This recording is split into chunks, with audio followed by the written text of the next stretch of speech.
Hello दोस्तों, मैं हूं निशा और आप सुन रहे हैं दुर्गा की कहानी। चैप्टर 36 चौहान मेंशन में पार्टी। रात का समय। चौहान मेंशन में पार्टी शुरू हो गई थी। दुर्गा अभी तक अपने कमरे से बाहर नहीं आई थी। पार्टी में शहर के कई बड़े लोग शामिल हुए थे, जिनमें से एक थे मिस्टर रवि सिंघानिया, उम्र 50 साल, और उनका बेटा अभिनव सिंघानिया, उम्र 26 साल। दोनों ही बाप बेटे शहर के बहुत अमीर आदमी तो थे ही, पर दिखने में बिल्कुल कार्टून थे। लेकिन उनकी अमीरी और ऊंची पहुंच के कारण किसी में हिम्मत नहीं थी उनके मुंह पर सच बोलने की। महेंद्र चौहान का सारा ध्यान बाप बेटे की खिदमत करने में ही लगा हुआ था। महेंद्र चौहान, दामिनी और मालिनी खड़े होकर बाप बेटे से बातें कर रहे थे।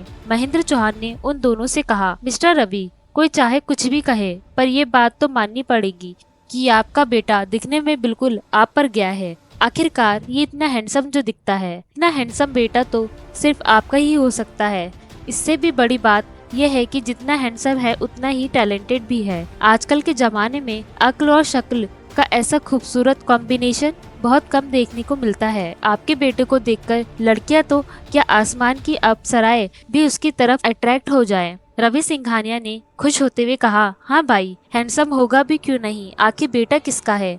मेरा बेटा, बिल्कुल मेरे जैसा, एकदम हैंडसम नंबर 1। महेंद्र चौहान ने कहा, अरे आपका बेटा तो भगवान का बनाया हुआ मास्टरपीस है, जिसे ऊपर वाले ने खुद बड़ी फुर्सत से बनाया है। मेरा बस चले तो मैं इसे नेशनल म्यूजियम में रख दूं। आखिर भगवान ऐसे मास्टरपीस बार बार थोड़ी बनाता है। मालिनी ने अपने मन में सोचा, पापा अब बस भी करो, और कितनी झूठी तारीफ करोगे। अगर इसे नेशनल म्यूजियम में रख दिया तो डर के मारे लोग वहाँ से आना जाना बंद कर देंगे। मुझे तो इन बाप बेटे की शक्ल देखकर ही उल्टी आ रही है। अभिनव सिंघानिया ने कहा, अंकल आप बस भी कीजिए, अपनी इतनी तारीफ सुनकर तो मुझे शर्म आ रही है। वैसे अंकल, मैंने सुना है कि आपकी 2 बेटियां हैं, पर पार्टी में तो सिर्फ एक ही बेटी नजर आ रही है। जहाँ तक मैं जानता हूँ, मालिनी आपकी छोटी बेटी है। आपकी बड़ी बेटी कहाँ है?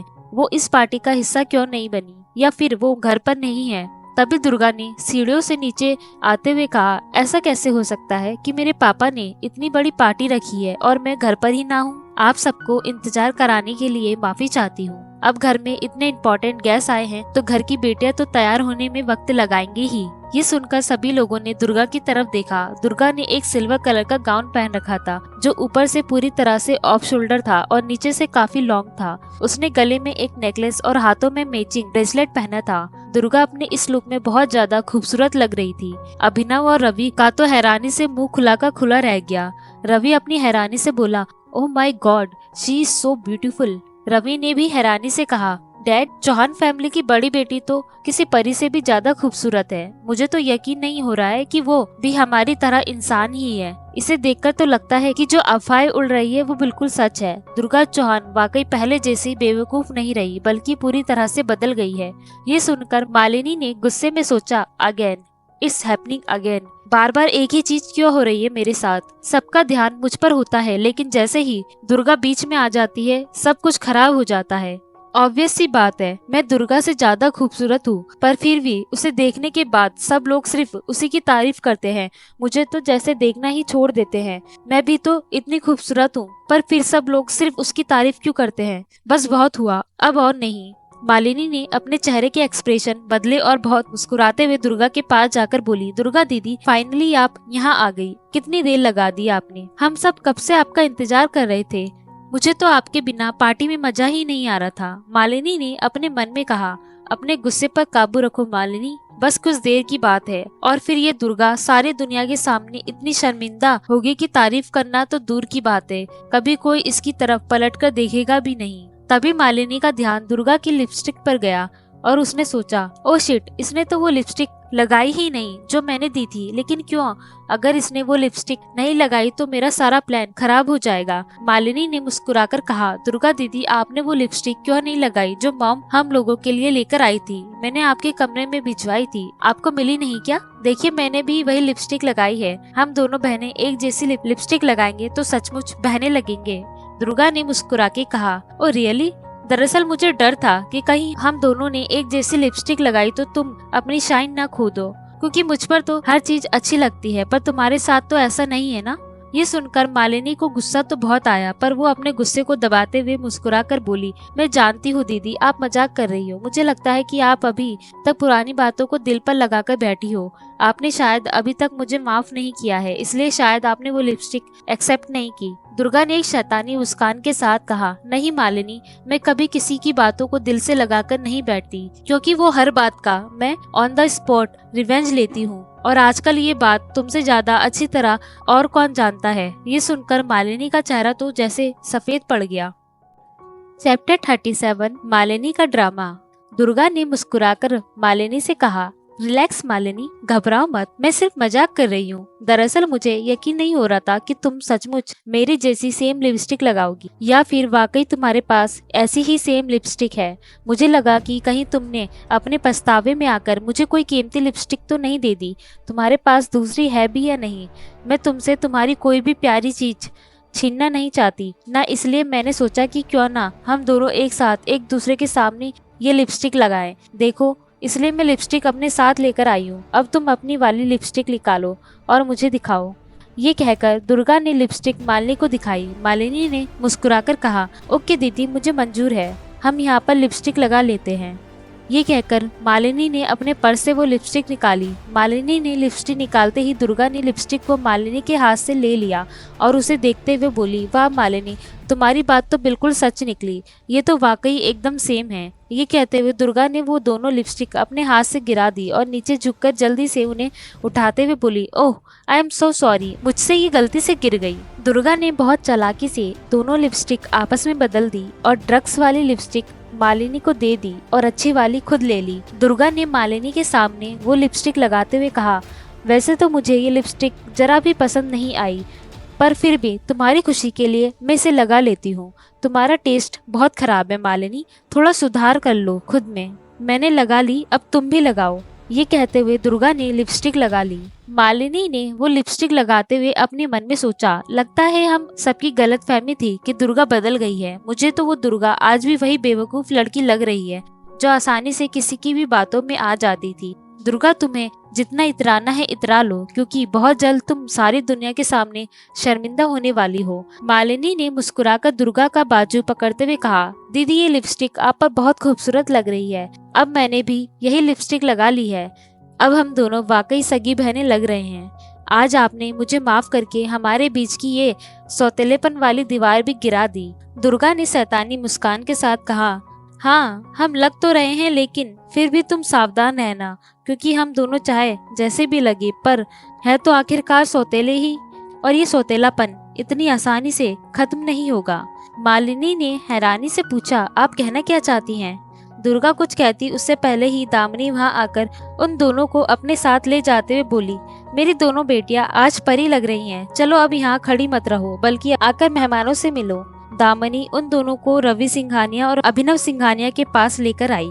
अभिनव सिंघानिया मुस्कुराते हुए दुर्गा से बोला, हेलो मिस दुर्गा, मैं अभिनव सिंघानिया हूँ, सिंघानिया एंड सेंस के मालिक का इकलौता बेटा। आपसे मिलकर बहुत अच्छा लगा। आपकी खूबसूरती के बहुत चर्चे सुने थे, पर सच कहूँ तो जितना सुना था कम सुना था। मालिनी ने एक शैतानी मुस्कान के साथ सोचा, बस कुछ मिनट और। कुछ मिनट के बाद सब लोगों को इस बेवकूफ दुर्गा का वो अय्याश चेहरा नजर आएगा, जिसे देखने के बाद इसे कोई देखना भी नहीं चाहेगा। इसके बाद मिस्टर शिवाय सिंह राठौर भी सिर्फ मेरे होंगे।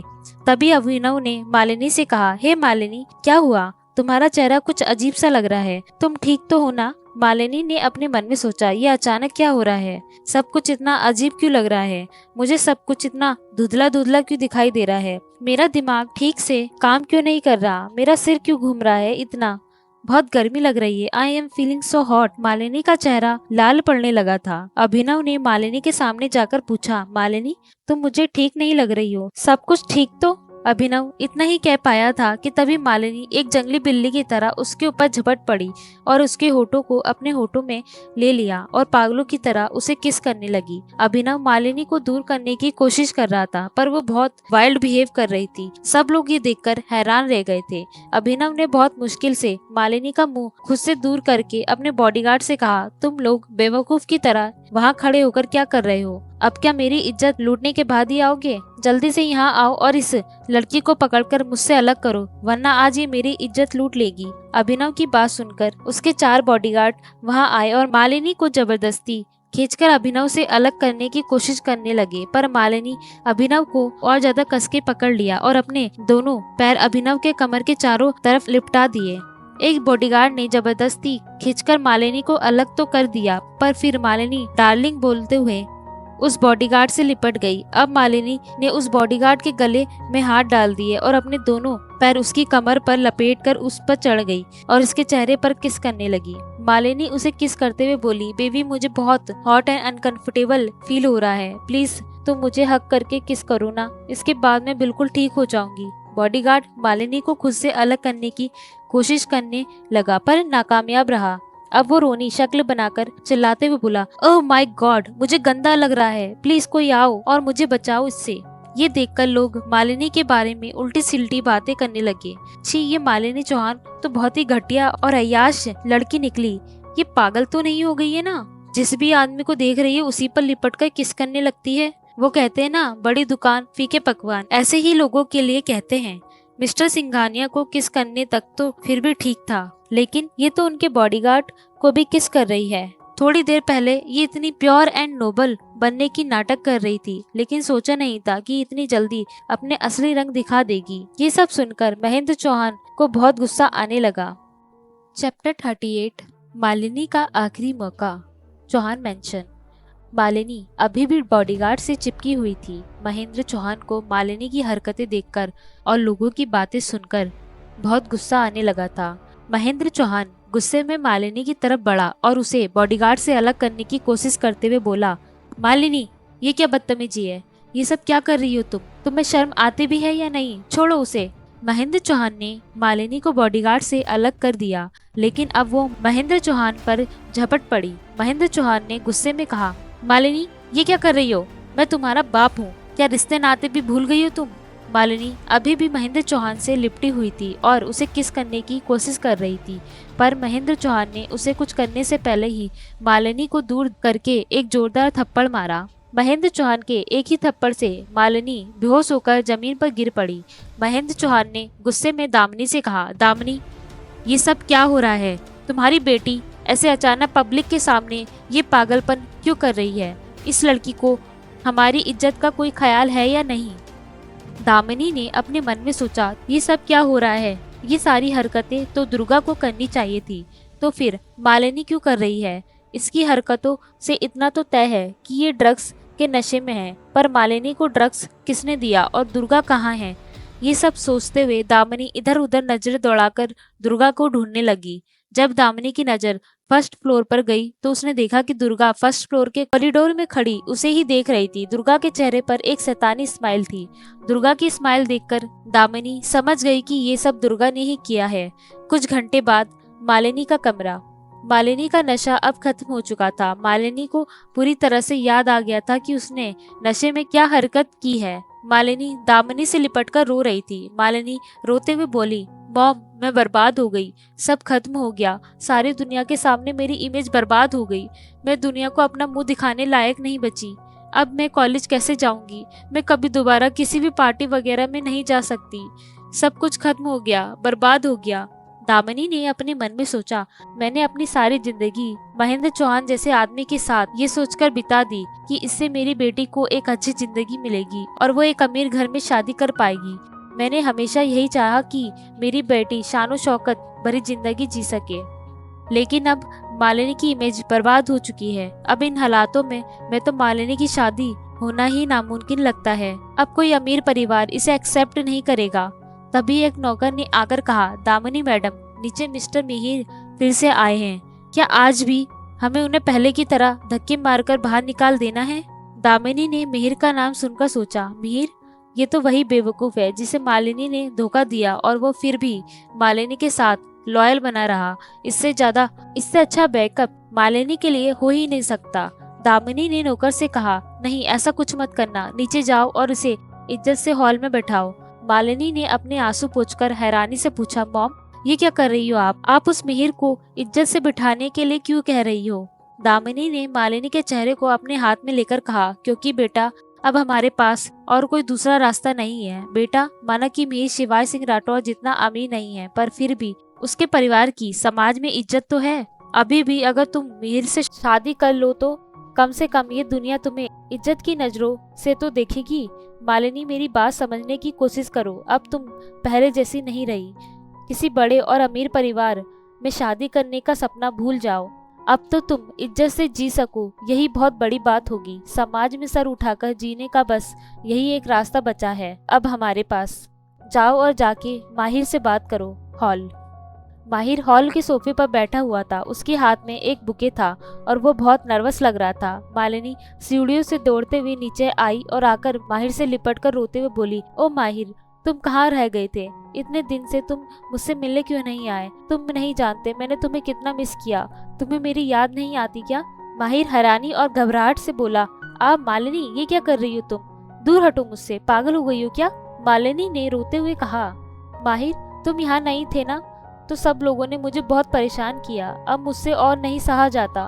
मैं जानती हूँ मैंने तुम्हारे साथ बहुत बुरा बर्ताव किया। मैं अपनी हर गलती के लिए तुमसे माफी मांगना चाहती हूँ। मैं बहक गई थी। मैं दोबारा ऐसा कभी नहीं करूँगी। प्लीज तुम मुझसे आज ही शादी कर लो और मुझे यहाँ से ले चलो। मैं अब और यहाँ नहीं रहना चाहती। मुझे तुम्हारे साथ रहना है। आई लव यू माहिर। माहिर ने मालिनी को खुद से दूर करके गुस्से में कहा, मालिनी, क्या मैं तुम्हें बेवकूफ नजर आता हूँ? तुम्हें क्या लगता है कि मुझे समझ नहीं आ रहा कि मेरे लिए ये तुम्हारा प्यार आज अचानक कैसे जाग गया है? अब तुमसे कोई शादी नहीं करना चाहता, यहाँ तक कि कोई तुम्हें देखना तक नहीं चाहता, इसलिए तुम मुझे बलि का बकरा बनाना चाहती हो। तुम्हें क्या लगता है कि मेरा घर कोई कूड़ेदान है और मैं कोई कूड़ा उठाने वाला हूँ जो तुम जैसी समाज का कचरा टाइप की लड़कियों को अपने घर ले जाऊं? मालिनी ने गुस्से में कहा, माहिर, तुम पागल हो गए हो क्या? तुम मुझे समाज का कचरा कह रहे हो? मेरे बारे में इतनी घटिया बात तुमने कैसे कही? तो अगर मैं तुम्हारी नजरों में इतनी ही बुरी हूँ तो तुम यहाँ फूलों का बुके लेकर मुझसे मिलने क्यों आए हो? माहिर ने गुस्से में कहा, मालिनी, तुम्हें बहुत बड़ी गलतफहमी हो रही है। ना तो मैं यहाँ तुमसे मिलने आया हूँ और ना ही ये बुके तुम्हारे लिए हैं। मालिनी ने हैरानी से पूछा, क्या तुम ये बुके मेरे लिए नहीं लाए तो फिर किसके लिए लाए हो? तभी दुर्गा पानी की खाली बोतल हाथ में लेकर सीढ़ियों से नीचे आती हुई माहिर को दिखाई दी। दुर्गा को देखकर माहिर के चेहरे पर बड़ी सी मुस्कान आ गई और वो दुर्गा की तरफ बढ़ गया। चैप्टर 39, दुर्गा का खौफ। चौहान मैंशन। दुर्गा पानी लेने के लिए हॉल से होते हुए किचन की तरफ जा रही थी। तभी माहिर दुर्गा के सामने आकर उसे बुके देते हुए बोला, हाय दुर्गा, कैसी हो तुम? मैं तुम्हारे लिए बुके लेकर आया हूँ। तुम्हें ये बुके लेना ही पड़ेगा। तुम मुझे ना नहीं कहोगी। ये नज़ारा देखकर मालिनी तो गुस्से से पागल ही हो गई थी और वहाँ से चली गई। माहिर ने आगे कहा, दुर्गा, मैं पहले अंधा था जो तुम्हारी अच्छाइयों को देख ना सका। ना जाने मेरी अक्ल पर कौन सा पत्थर पड़ गए थे, लेकिन अब ऐसा नहीं है। अब मुझे मेरी गलतियों का एहसास हो गया है। मुझे समझ आ गया है कि अगर मैं दिया लेकर भी ढूंढूं ना तो मुझे तुमसे अच्छी लड़की नहीं मिल सकती। दुर्गा, प्लीज मुझे माफ कर दो। दुर्गा, मैं आज यहाँ तुमसे बस यही कहना है कि मैं तुमसे बहुत बहुत प्यार करता हूँ। तुम अगर मुझे माफ कर दो तो अब हमारा ये रिश्ता फिर से जुड़ जाएगा। हम शादी कर लेंगे, फिर सब कुछ पहले जैसा हो जाएगा। ये सब सुनकर दुर्गा भी हैरान हो गई। दुर्गा ने एक गहरी सांस ली और कहा, मिस्टर माहिर, मुझे नहीं पता कि आपके साथ क्या प्रॉब्लम है। मैं नहीं जानती कि आज अचानक से आप मुझे क्यों पसंद करने लगे हैं। यकीन मानिए, मैं जानना भी नहीं चाहती, क्योंकि मुझे कोई इंटरेस्ट नहीं है आपके बारे में कुछ भी जानने में। मैं आपसे माफी चाहूंगी, लेकिन मैं आपसे पहले ही बता चुकी हूँ कि मुझे आप में कोई इंटरेस्ट नहीं है। शादी तो बहुत दूर की बात है। मैं आपसे दोस्ती तक करना नहीं चाहती। हाँ, उस दिन मैंने आपका इलाज किया था, इस नाते आप मेरे पेशेंट जरूर हैं। तो कभी आपको अगर डॉक्टर की जरूरत हो तो आप मेरे पास आ सकते हैं, पर इससे ज्यादा हमारे बीच कुछ नहीं हो सकता। इसलिए बेहतर होगा कि आप मेरे ऊपर अपना समय बर्बाद ना करें। मैं आपका ये बुके भी नहीं ले सकती। अब आप यहाँ से जा सकते हैं। ये कहकर दुर्गा वहाँ से जाने लगी तो माहिर ने दुर्गा का रास्ता रोककर कहा, दुर्गा प्लीज ऐसा मत करो मेरे साथ। दरअसल मेरे यहाँ आने का एक कारण और भी है। वो दरअसल मेरी तबीयत ठीक नहीं है, मुझे डॉक्टर की जरूरत है।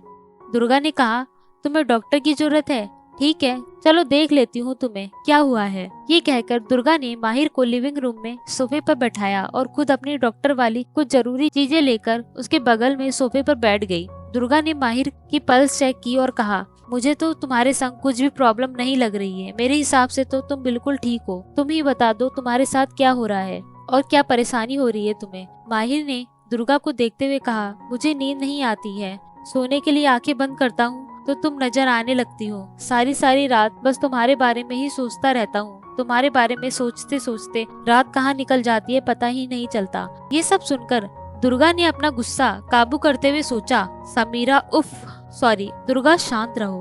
भूलो मत कि तुम्हारे गुरु ने क्या सिखाया था कि जब तक कोई स्पेशल सिचुएशन ना हो तब तक तुम बिना किसी रीजन के पेशेंट को नहीं पीट सकती। पेशेंट चाहे जैसा भी हो, डॉक्टर का फर्ज है उसके साथ अच्छे से पेश आने का।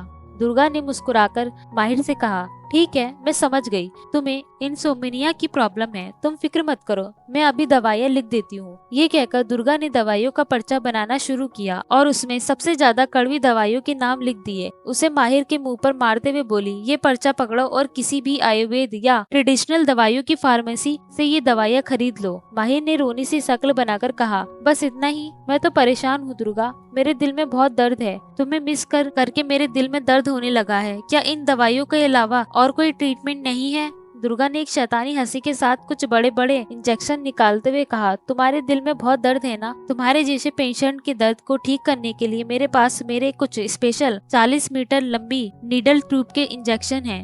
मैं तुम्हें गारंटी देती हूँ कि ये इंजेक्शन लगने के बाद तुम बिल्कुल ठीक हो जाओगे। उन बड़े बड़े इंजेक्शन को देखकर माहिर जल्दी से अपनी जगह से उठा और वहाँ से निकलते हुए बोला, दुर्गा मेरा दर्द अचानक से बिल्कुल ठीक हो गया। मुझे नहीं लगता कि मुझे अभी के लिए किसी भी इलाज की जरूरत है। ओके थैंक यू दुर्गा, आज मैं बहुत बिजी हूँ लेकिन मैं फिर कभी जरूर आऊँगा तुमसे मिलने के लिए। अगले दिन यूनिवर्सिटी। मालिनी ने अपनी ही पार्टी में क्या किया था इसकी खबर पूरी यूनिवर्सिटी में फैल गई थी। चारों तरफ बस उसी की चर्चे थे। फ्री पीरियड में दुर्गा की क्लास के कुछ स्टूडेंट खाली क्लास में बैठे आराम से बातें कर रहे थे। तुमने सुना क्या? कल चौहान फैमिली ने अपने घर पर एक पार्टी रखी थी। उसी पार्टी में मालिनी चौहान अचानक से आदमियों को जबरदस्ती हग और किस करने लगी। छी यार, कितनी शर्म की बात है। लेकिन यहाँ तक मैंने सुना है मालिनी चौहान को दुर्गा चौहान ने ड्रग्स दिया था, इसलिए उसने ऐसा किया। Oh really? दुर्गा तो सच में बहुत मक्कार है यार। यकीन नहीं होता कि उसने खुद अपनी बहन को ड्रग दे दिया। दुर्गा चौहान और मालिनी चौहान सौतेली बहनें हैं। सौतेलेपन में थोड़ी बहुत बातें होती रहती है, पर ये दुर्गा तो बड़ी पत्थर दिल है यार। ये बात तो तुमने बिल्कुल सही कही। कुछ दिन पहले उसने नताशा जायसवाल का सिर भी टॉयलेट में डाल दिया था। कोई विश्वास नहीं करेगा कि वो कोई स्टूडेंट है, क्योंकि उसकी हरकतें तो किसी जंगली जानवर या गैंगस्टर वाली हैं। तभी दुर्गा ने उनमें से 2 लोगों के पीछे आकर उनके कंधे पर हाथ रखकर मुस्कुरा के कहा, दूसरों के पर्सनल मामले में अपनी नाक घुसाना बंद कर दो, वरना किसी दिन नाक ही कट जाएगी। तुम लोगों को सिर्फ अपने काम से काम रखना चाहिए, वरना अंजाम बहुत बुरा हो सकता है। दुर्गा को वहाँ देखकर वो सब डर गए और वहाँ से भाग गए। अब दुर्गा जाके अपनी सीट पर बैठ गई। चैप्टर 40। नया प्रोजेक्ट। यूनिवर्सिटी। दुर्गा अपनी क्लास में अकेली बैठी थी, क्योंकि किसी में उसके साथ रहने की अब हिम्मत नहीं थी। सभी लोग दुर्गा से बहुत डरते थे। तभी समीर वहां आकर दुर्गा के कंधे पर हाथ रखकर खड़े होते हुए मुस्कुरा के बोला, हे दुर्गा, मैंने सुना तुमने नताशा जायसवाल का सर टॉयलेट में डाल दिया, ये सच है क्या? दुर्गा ने मुस्कुरा के कहा, सही सुना है तुमने, पर तुम्हारी जो न्यूज है ना वो बहुत आउटडेटेड है। मैं तुम्हें लेटेस्ट अपडेट देती हूँ। मैं न सिर्फ नताशा जायसवाल का सिर टॉयलेट में डाला, बल्कि अपनी बहन को कल रात ड्रग्स भी दे दिया। तुमने सुना नहीं? सब लोग उसी बारे में बातें कर रहे हैं। #दुर्गा का नया कारनामा। समीर ने खुश होकर कहा, oh really, you are so great यार, तुमने मुझे पहले क्यों नहीं बताया तुम ऐसा कुछ करने वाली हो? मैं ये सब अपनी आंखों से देखना चाहता था। वैसे मैं तुमसे ऐसे ही कामों की उम्मीद करता हूँ, पर काश मैंने ये सब कुछ अपनी आंखों से देखा होता। क्या तुम एक बार फिर नताशा जायसवाल का सिर टॉयलेट में डाल सकती हो मेरे लिए? और मुझे एडवांस में बता देना, ऐसा कुछ करने से पहले मैं वहाँ जरूर आऊँगा। मैं ये नज़ारा अपनी आंखों से देखना चाहता हूँ। दुर्गा ने समीर से पूछा, लगता है तुम नताशा से कुछ ज्यादा ही नफरत करते हो। समीर ने कहा, हाँ यार, मुझे ना ये 2 चेहरे लेकर घूमने वाले लोग बिल्कुल अच्छे नहीं लगते। मुझे तुम्हारे जैसे लोग पसंद है, जो अंदर बाहर बिल्कुल एक जैसे हैं। तुम जैसी असल में हो वैसी ही दुनिया को दिखाती हो। तभी दुर्गा के ध्यान के आगे समीर की डेस्क जमीन पर गिर के पलटी हुई थी। दुर्गा ने अपने मन में सोचा, समीर की डेस्क ऐसे किसने पलट दी? इस यूनिवर्सिटी में ऐसा तो कोई भी नहीं है जो समीर रॉय की डेस्क इस तरह से पलटने की हिम्मत करेगा। इस बारे में तो सिर्फ एक ही पॉसिबिलिटी हो सकती है, और वो ये है कि समीर ने इस डेस्क को खुद पलटा है। दुर्गा ने समीर को देखते हुए पूछा, समीर ये सब क्या है? तुमने अपनी ही डेस्क क्यों पलटी? समीर ने कहा, वाओ तुम तो अंतर्यामी हो यार, तुम्हें अपने आप पता चल गया कि ये डेस्क मैंने पलटी है। दरअसल क्या है ना, तुम्हारे आने से कुछ देर पहले कुछ लोग यहाँ तुम्हारे बारे में बहुत बकवास कर रहे थे, तो वो सब सुनकर मुझे बहुत गुस्सा आ गया और उन सबको वार्निंग देने के लिए मैंने अपनी ही डेस्क को जोर से लात मार दी और वो पलट गई। वैसे तुम्हें कैसा लगा मेरा ये काम? हूं ना मैं तुम्हारा एकदम लॉयल फ्रेंड। ये कहकर समीर दुर्गा को ऐसे देखने लगा जैसे कह रहा हो कि मेरी तारीफ करो, लेकिन दुर्गा ने कुछ भी नहीं कहा। समीर ने दुर्गा के गले में हाथ डाला और हंसते हुए कहा, मिस दुर्गा चौहान, मैं जानता हूँ कि आजकल के जमाने में मेरे जैसा लॉयल डेस्कमेट मिलना बहुत मुश्किल है, लेकिन इसके लिए तुम्हें ओवर टचड होने की जरूरत नहीं है। दुर्गा ने समीर को दूर धकेलते हुए कहा, तुम दूर हटो मुझसे, और ओवर टच होना तो बहुत दूर की बात है। मैं तो जरा भी टचड नहीं हूँ इस बात से। मैं तो बस ये सोच रही हूँ कि तुम्हारे डेस्क पर किताब तो छोड़ो, पढ़ाई लिखाई से जुड़ी कोई भी चीज नहीं है। ये सुनकर समीर ने ऐसे मुंह फेर लिया जैसे उसने कुछ सुना ही ना हो, और अपनी डेस्क सीधी करके उस पर बैठ गया।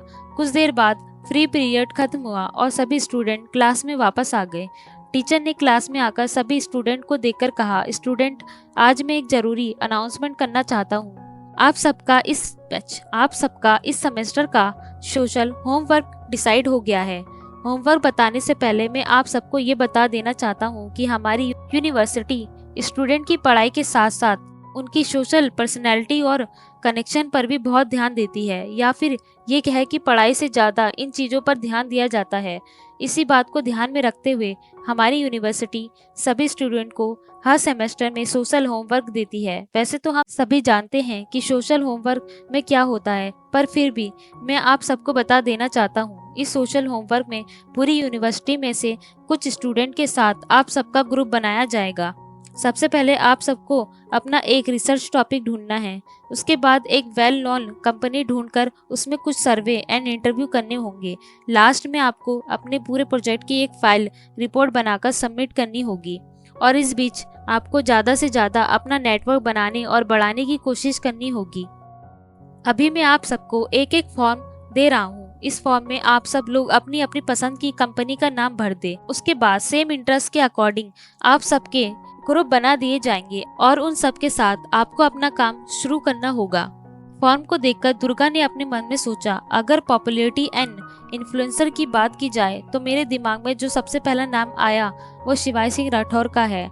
इस फॉर्म को देखते ही मेरे दिमाग में शिवाय का कोल्ड एंड हैंडसम चेहरा घूमने लगा है। बड़े लोगों की बात की जाए तो मैं इस दुनिया में शिवाय के अलावा और किसी को नहीं जानती। सच कहूँ तो इस समय वही इकलौता इंसान है जिस पर मैं भरोसा कर सकती हूँ, और इससे प्रोजेक्ट करना भी आसान हो जाएगा, इसलिए उसी की कंपनी का नाम लिखना ठीक रहेगा। समीर ने जब दुर्गा के फॉर्म में शिवाय की कंपनी का नाम देखा तो उसे बहुत गुस्सा आ गया। समीर ने गुस्से से अपने मन में सोचा, क्यों दुर्गा, इस दुनिया में हजारों लोग हैं, तुम्हें सिर्फ उसी की कंपनी में क्यों जाना है? ये तुम अच्छा नहीं कर रही हो दुर्गा, रोक लो खुद को।